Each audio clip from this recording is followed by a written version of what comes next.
আমাদের মেন হচ্ছে যে আমাদেরকে আইপিপিএফ কে ফান্ড দিচ্ছে না সেটা না, আইপিপিএফ কে তাড়াই দেওয়া হয়েছে যে আমাদের এফপিএবির কিছু নিজস্ব ব্রাঞ্চ আছে, নিজস্ব জায়গা, ভাড়াটা নিজস্ব জায়গা, সেগুলাকে কিছু অংশ নিজে আত্মসাৎ করবে। এই কারণে তাদের মূল লক্ষ্য এটাই। আমাদের এখানে হেড ব্রাঞ্চে রূপায়ণ টাওয়ার আছে 2টা, সেটাকে কিছু লোক আত্মসাৎ করবে, এই কারণে আইপিএফ কে তাড়াই দেওয়া হয়েছে।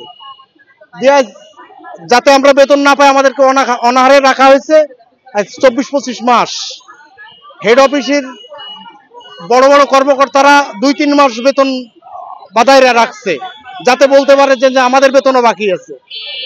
আমরা একদম অনাহারে আছি, আমাদের বউ বাল বাচ্চা নিয়ে আমরা না খেয়ে খুব মানবতার জীবনযাপন করছি।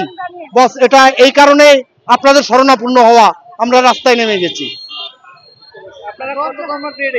জি,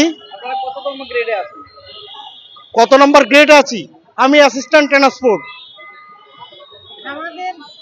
আমরা 3য় শ্রেণীর আর কি কাজ করি। 3য় শ্রেণীর আমরা গাড়ি চালাই, গাড়ি চালক ব্রাঞ্চের।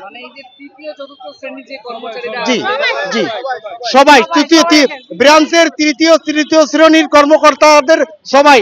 আর ব্রাঞ্চের মেন লেভেলের মাঝে মাঝে তাদেরকে 2-3 মাসের করে বেতনও তাদেরকে দেওয়া হচ্ছে, তাদেরকে হাতে রাখার জন্য।